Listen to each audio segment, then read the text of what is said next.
Di sini saya akan menjelaskan mengenai investasi, sekuritas, sekuritas derivatif, dan juga valuta asing. Untuk yang pertama ada investasi. Menurut Kamus Besar Bahasa Indonesia, investasi adalah penanaman uang atau modal dalam suatu perusahaan atau proyek untuk tujuan memperoleh keuntungan.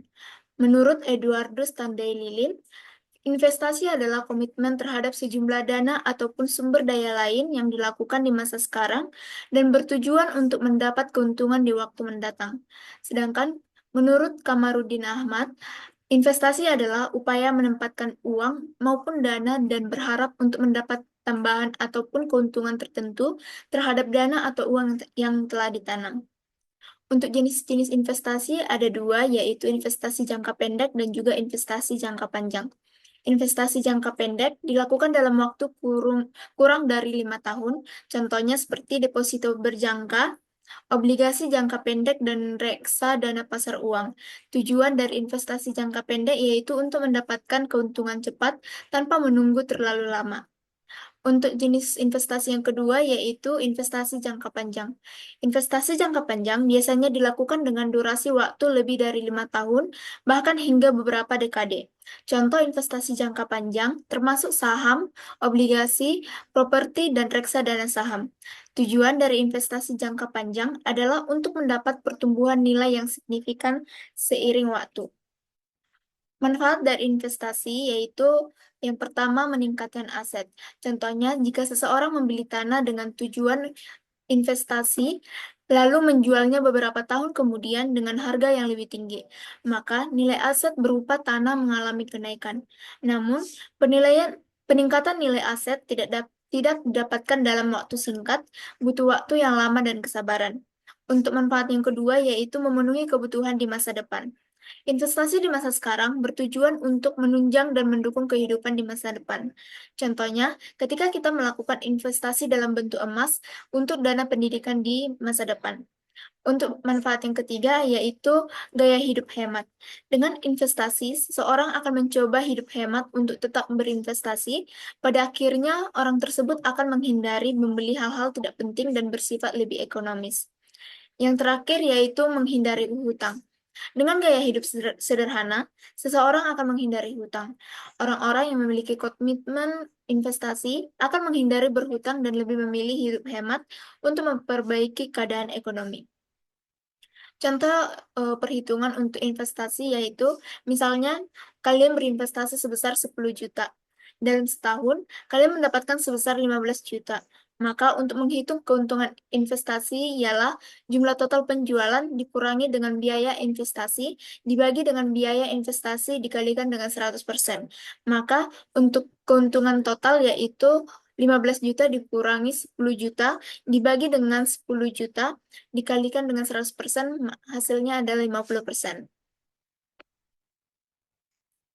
Untuk yang kedua ada sekuritas. Sekuritas adalah bukti utang atau bukti pernyataan modal, misalnya saham, obligasi, wesel, sertifikat, dan deposito. Otoritas Jasa Keuangan menyebutkan bahwa sekuritas adalah bukti utang piutang atau bukti kepemilikan modal dalam bentuk surat berharga yang kemudian dapat diperdagangkan. Istilah alternatif dari sekuritas ini sebagai suatu efek. Jenis-jenis sekuritas yang pertama yaitu sekuritas utang. Jenis sekuritas yang pertama ialah obligasi atau surat utang, yaitu suatu sekuritas berharga yang kemudian dijual dengan entitas untuk mendapatkan pinjaman dari investor dengan imbalan bunga tertentu. Contohnya, pada sekuritas ini adalah surat utang negara, saving bond retail, sekuritas syariah berupa sukuk, dan lain sebagainya. Jenis yang kedua yaitu sekuritas ekuitas. Ekuitas atau saham adalah persentase kepemilikan seseorang atas sebuah badan usaha dalam bentuk lot atau lembar saham. Contoh sekuritas saham ada dividen, reksadana, dana investasi, real estate, dan lain sebagainya. Sama seperti aset, sekuritas kemudian merupakan objek yang dapat dengan mudah dipindahtangankan melalui berbagai transaksi jual beli. Adapun perbedaannya adalah sekuritas hanya dapat diperjualbelikan melalui pasar ataupun melalui perusahaan efek. Dalam kegiatan investasi, terdapat dua istilah yang kemudian disandingkan dengan sekuritas, yaitu pasar sekuritas dan perusahaan sekuritas. Pasar sekuritas merupakan suatu lembaga yang menjadi wadah dalam proses jual beli sekuritas. Di Indonesia, pasar sekuritas ialah Bursa Efek Indonesia atau BEI. Adapun perusahaan sekuritas ialah suatu lembaga negeri atau swasta penjual sekuritas sekaligus penyedia fasilitas pengelolaannya. Sementara itu, menurut OJK, perusahaan sekuritas adalah perusahaan yang sudah mengantongi izin usaha dari OJK untuk kemudian menjadi perantara perdagangan sekuritas, penjamin emisi, serta berbagai kegiatan lainnya sesuai dengan peraturan dan ketentuan pengawas modal. Setiap perusahaan sekuritas memiliki berbagai layanan untuk dapat menarik perhatian dari para investor. Investor juga harus memiliki banyak pertimbangan sebelum akhirnya memilih perusahaan sekuritas. Ini sangat penting karena supaya kita dapat menjamin keamanan transaksi kita. Ada beberapa tips dalam memilih sekuritas, yaitu yang pertama terdaftar di OJK. Tips pertama dalam memilih perusahaan sekuritas ialah dengan memastikan terlebih dahulu mengenal nama perusahaan tersebut, apakah telah terdaftar di OJK. Status perusahaan sekuritas ini juga sangat penting agar dapat menjamin keamanan transaksi. Perusahaan sekuritas yang telah mendapat izin dapat dilihat melalui laman resmi OJK. Untuk tips yang kedua yaitu kemudahan transaksi. Pada zaman sekarang, bisa dibilang hampir seluruh perusahaan menerapkan sistem jual belinya secara online. Untuk itu, kita dapat mempertimbangkan hal ini sebelum akhirnya memilih perusahaan sekuritas. Jadi, kita dapat mencari terlebih dahulu terkait proses transaksi yang harus kita lakukan di perusahaan sekuritas tersebut. Untuk tips yang ketiga, yaitu mencari tahu kualitas manajer investasinya. Pada umumnya, perusahaan sekuritas kemudian akan memberikan berbagai analisa yang berhubungan dengan kondisi pasar pada saat itu secara rutin. Untuk itu, kita dapat menjadikan berbagai riset perusahaan sekuritas tersebut sebagai bahan pertimbangan. Jika kita merasa analisa yang mereka lakukan sudah cukup mendalam serta sesuai dengan keperluan, maka kita dapat mempertimbangkan perusahaan sekuritas tersebut. Untuk tips yang terakhir yaitu memperhatikan nilai setoran dan juga fee. Ketika mendaftar sekuritas, kita diwajibkan untuk membayar setoran awal pembukaan rekening dana nasabah sebesar 100.000. Selain pada setoran awal, setiap perusahaan sekuritas kemudian memiliki kebijakan serta ketentuan dalam mematok besaran tarif pelayanan. Fee transaksi merupakan salah satu sumber pendaftaran perusahaan sekuritas. Agar tak salah dalam memutuskan, ada baiknya kita melakukan riset terlebih dahulu mengenai perusahaan sekuritas terbaik yang mematok biaya pelayanan lebih terjangkau. Untuk bentuk-bentuk sekuritas ada 3. Untuk yang pertama, sekuritas atas unjuk. Berarti orang yang kemudian memiliki sekuritas atas nama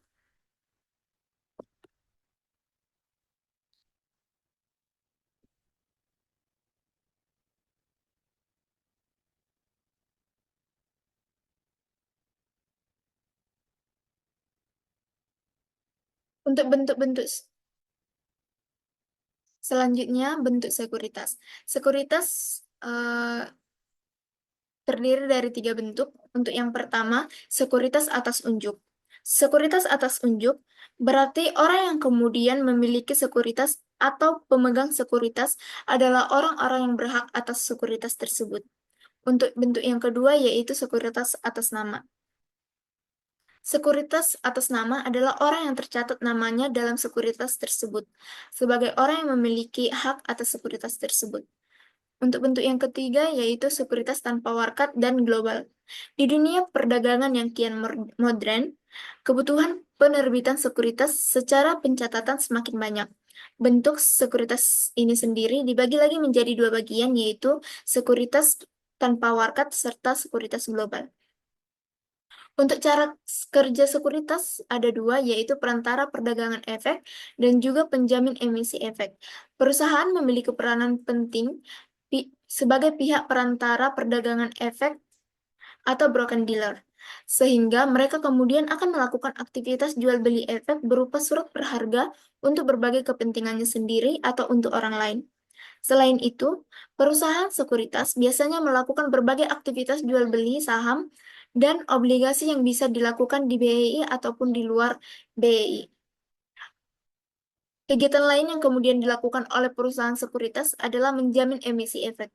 Artinya, perusahaan sekuritas kemudian memiliki tanggung jawab penuh dalam membantu calon emitennya untuk dapat melakukan berbagai aktivitas penawaran umum saham atau dikenal juga dengan initial public offering, dengan atau tanpa adanya kewajiban dalam membeli sisa efek yang kemudian tidak terjual di pasar.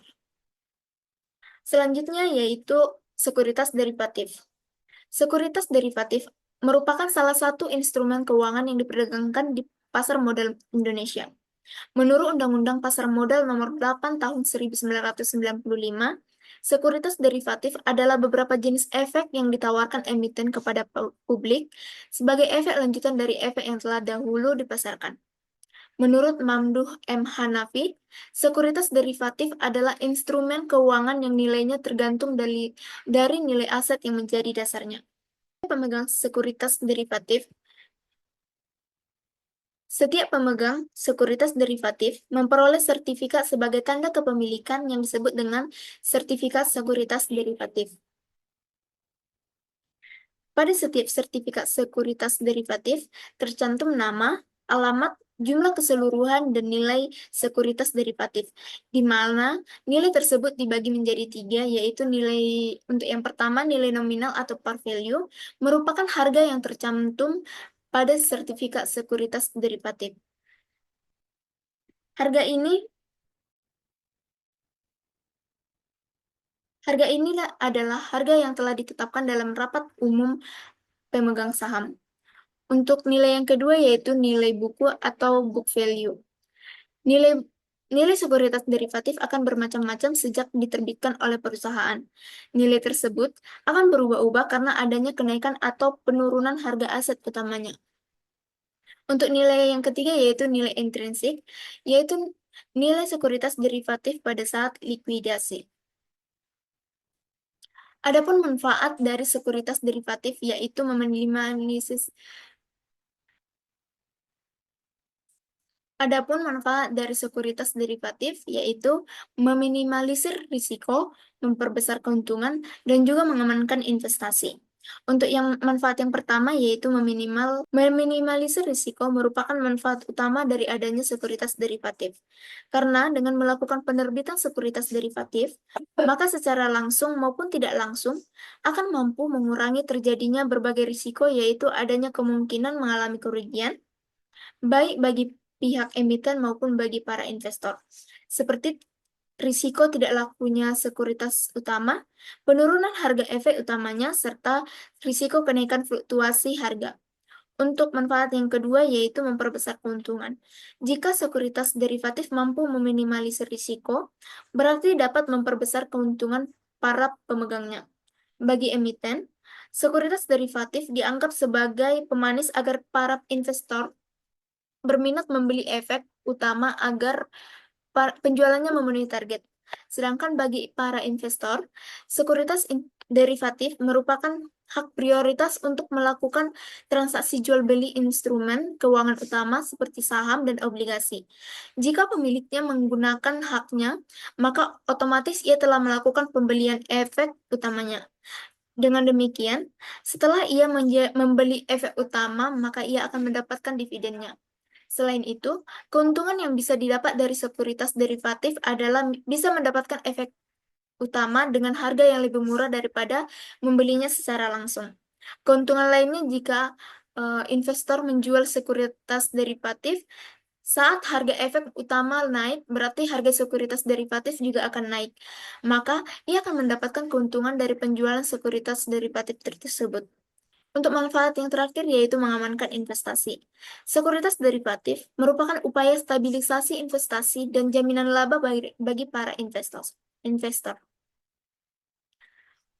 Bahkan sekarang dalam konteks investasi sekuritas derivatif telah banyak diterapkan sistem hedging atau lindung nilai, di mana sekuritas derivatif merupakan bentuk transfer risiko antar institusi atau individu dengan imbalan tertentu yang berbentuk premium. Ini berguna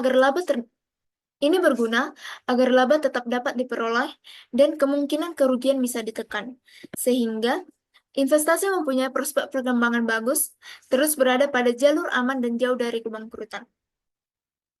Untuk jenis-jenis sekuritas derivatif ada 6. Yang pertama, warrant merupakan instrumen turunan dari saham atau obligasi. Untuk yang kedua, right merupakan produk turunan dari saham. Yang ketiga, option merupakan suatu efek yang memberikan hak kepada pemiliknya untuk membeli atau menjual sejumlah aset tertentu dengan harga yang telah ditetapkan pada waktu mendatang. Yang keempat, feature adalah kontrak berjangka untuk membeli atau menjual suatu aset dengan penyerahan dilakukan di masa mendatang dengan harga pasar yang telah disepakati. Yang kelima, forward adalah kontrak jual beli aset tertentu dengan harga yang telah ditetapkan dan transaksi dilakukan pada waktu mendatang yang disepakati. Yang keenam, swap atau currency swap adalah kontrak konversi kewajiban utang dalam mata uang yang berbeda. Tantangan, peluang, upaya pengembangan, dan juga strategi implementasi baru investasi sekuritas derivatif. Untuk yang pertama, tantangan dan peluang. Tantangan yang pertama yaitu kurangnya dukungan daripada masyarakat. Tantangan kedua, kurangnya sosialisasi tentang keberadaan investasi sekuritas derivatif, sehingga pada akhirnya kurang diketahui oleh masyarakat umum. Tantangan yang ketiga yaitu hambatan yuridis. Tantangan keempat, masih terbatasnya instrumen keuangan derivatif di pasar modal Indonesia. Namun, di balik semua problematika tersebut, jika ditangani dengan baik, akan menjadi peluang yang mempunyai prospek yang sangat bagus, yaitu keunggulan konsep, jumlah penduduk Indonesia, dukungan pemerintah dalam regulasi hukum, dan juga pengaruh gerakan sosial dan juga pengaruh gerakan global ekonomi di dunia. Adapun upaya pengembangannya yaitu yang pertama mensosialisasikan sekuritas derivatif di pasar modal Indonesia. Yang kedua, membudayakan manajemen risiko dengan cara berinvestasi pada instrumen keuangan derivatif yang sesuai standar non-spekulatif. Yang ketiga, menetapkan suatu undang-undang atau peraturan resmi lainnya yang mengatur tentang sekuritas derivatif secara spesifik dan proporsional. Yang keempat, memaksimalkan kinerja Badan Pengawas Pasar Modal atau sekarang berada di bawah pengawasan Otoritas Jasa Keuangan atau OJK. 5. Melakukan studi berupa kajian ilmiah guna memperbanyak instrumen derivatif. 6. Menggalang peran aktif dan dukungan berbagai pihak seperti emiten, investor, praktisi, akademisi, dan masyarakat luas untuk mengembangkannya. Adapun strategi implementasi baru investasi sekuritas derivatif. Yang pertama, melakukan diversifikasi sekuritas derivatif. Yang kedua, mengumpulkan beberapa jenis sekuritas derivatif dalam satu portofolio. Yang ketiga, membeli di pasar perdana dan jual membeli di pasar perdana dan jual setelah dicatatkan atau listing di bursa. Yang keempat, membeli lalu menjual saat harga instrumen utama mengalami kenaikan. Yang kelima, membeli sekuritas derivatif yang jarang ditransaksikan tapi berprospek bagus. Yang keenam, melakukan perpindahan dari satu sekuritas derivatif ke sekuritas derivatif lainnya. Selanjutnya yaitu valuta asing. Valuta asing dalam Kamus Besar Bahasa Indonesia berarti mata uang yang digunakan dalam perdagangan internasional. Secara sederhana, valuta asing atau biasa disebut dengan falas adalah mata uang asing yang diakui dan bisa diterima oleh negara lain. Valuta asing dapat digunakan sebagai alat pembayaran yang sah saat melakukan transaksi ekonomi internasional dan perdagangan internasional. Namun, perlu diketahui juga bahwa tidak semua mata uang itu dapat digunakan sebagai transaksi internasional. Pasalnya, mata uang untuk valuta asing haruslah termasuk ke dalam kelompok hard currency atau mata uang yang nilainya kuat terhadap lainnya. Contohnya rupiah. Mata uang negara Indonesia ini masih terbilang lemah dan sangat jarang dimanfaatkan untuk alat pembayaran berskala internasional. Oleh karena itu, rupiah tercatat sebagai soft currency. Tak hanya itu, falas juga merupakan bagian daripada devisa negara. Devisa adalah kekayaan negara yang berada di luar negeri dengan wujud yang dapat berupa barang. Tak hanya itu, falas juga merupakan bagian dari devisa negara. Devisa adalah kekayaan negara yang berada di luar negeri dengan wujud dapat berupa barang, jasa, ataupun mata uang.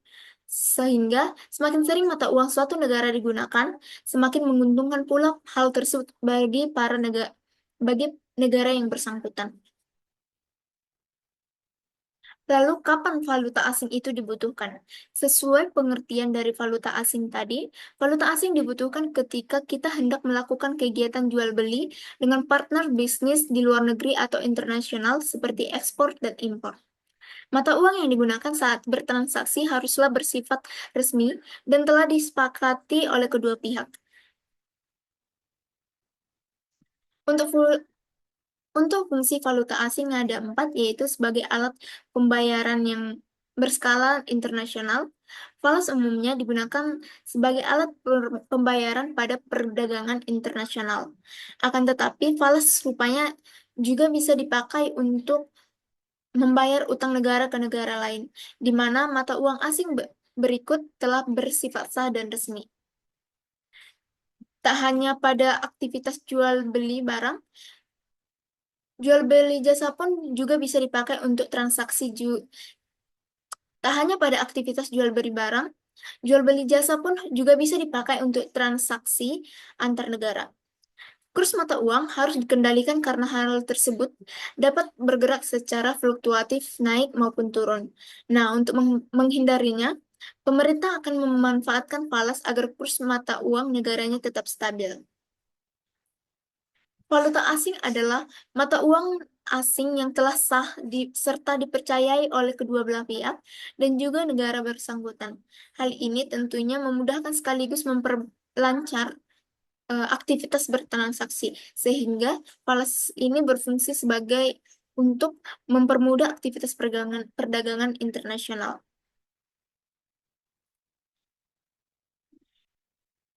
Jenis-jenis valuta asing. Valuta asing berdasarkan jenisnya dapat dibedakan menjadi dua, yaitu valuta asing fisik, dan juga valuta asing non-fisik. Falas fisik adalah uang asing berupa logam atau kertas. Falas non-fisik merupakan uang asing berbentuk surat-surat berharga seperti wesel dan cek. Sedangkan menurut bentuknya, falas bisa digolongkan menjadi empat, yakni mata uang asing, saldo kredit, surat wesel luar negeri, dan hak penerimaan pembayaran. Lalu bagaimana sistem valuta asing itu? Sistem valuta asing dibedakan menjadi tiga, yaitu sistem kurs bebas atau floating. Besarnya kurs valuta asing ditentukan oleh banyaknya permintaan dan penawaran disebut sistem kurs bebas atau floating. Sistem ini tidak mengikut campur tangankan pemerintah ke dalam penentuan kurs mata uang yang hendak dipertukarkan, sehingga nilai kurs mata uang benar-benar bebas. Contohnya sebuah marketplace yang hanya menerima mata uang dolar untuk bertransaksi, baik bertransaksi dalam negaranya sendiri maupun negara lain. Yang kedua, sistem kurs tetap. Berbanding terbalik dengan sistem kurs bebas, sistem kurs tetap mengikut sertakan pemerintah ke dalamnya. Artinya, adalah kurs mata uang secara mutlak tergantung pada pemerintah. Yang ketiga, sistem kurs terkendali melibat Yang ketiga, sistem kurs terkendali. Sistem kurs terkendali melibatkan bank sentral sebuah negara untuk mengalokasikan pemakaian falas di negara bersangkutan.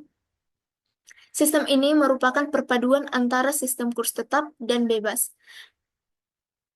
Meskipun masih dapat mengalami kenaikan maupun penurunan secara bebas, namun pergerakannya akan tetap terkontrol agar tidak terlalu drastis dan ekstrim. Untuk contoh perhitungan dari valuta asing, yaitu ketika Anda ingin melakukan tugas dinas ke Amerika Serikat. dan juga Anda diberikan dana perjalanan sebesar 140 juta. Sebelum berangkat, tentunya Anda harus menukarkan uang tersebut ke dalam dolar Amerika Serikat. Nilai tukar mata uang negara Amerika Serikat saat ini yaitu untuk kurs jual seharga 16.610 rupiah per dolar. Untuk kurs beli yaitu seharga 16.580 rupiah per dolar. Maka itu artinya kita dapat Anda mendapat biaya perjalanan sebesar 140 juta dibagi dengan 16.610 rupiah sama dengan 8.428 dolar Amerika Serikat. Rupanya Anda menghabiskan 6.000 dolar AS selama dinas. Maka uang yang tersisa adalah 2.428 dolar AS. Selanjutnya uang tersebut akan ditukar kembali ke rupiah. Maka uang yang tersisa adalah 2.428 dikalikan dengan 16.580. Hasilnya 40.256.240 rupiah. Jadi uang yang tersisa adalah 40.256.240 rupiah. Sekian hasil presentasi dari saya. Saya ucapkan terima kasih.